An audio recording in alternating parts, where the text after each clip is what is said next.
Wiki, I have a quick write for you. And it is, who are your audiences that care most about your topic? Who are the potential audiences for your work? That's just another way of phrasing the same thing. What conversations are you entering as an academic reader and writer? I want you to take a minute to think about audience. You can put it even on the right at the top of your page. That might help you too.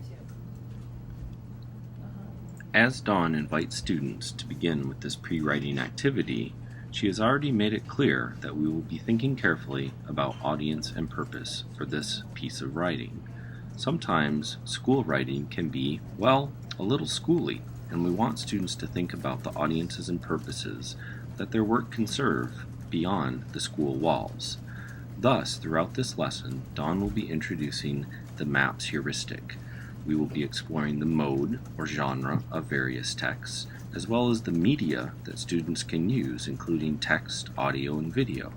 We will also ask questions about audience and purpose, and consider the entire rhetorical situation while students begin crafting their final projects.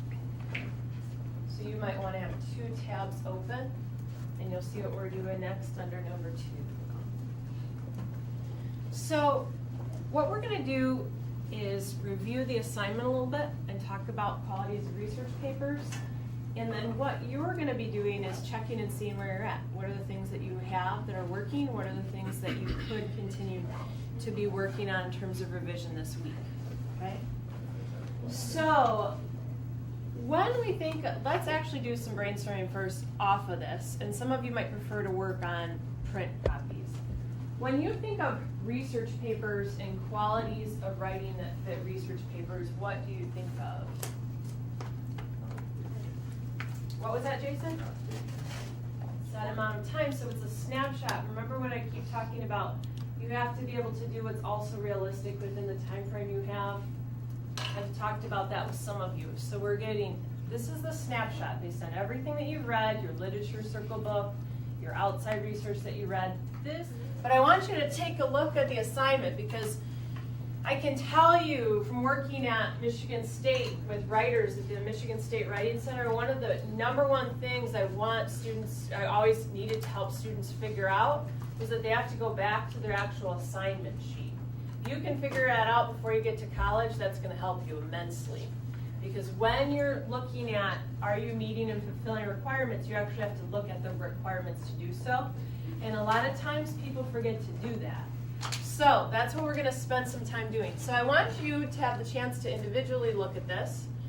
And you'll see that I have it written down as mode, audience, purpose, situation. Something we've studied all year, right? In terms of looking at the rhetorical situation. It's how we're crafting our discussion.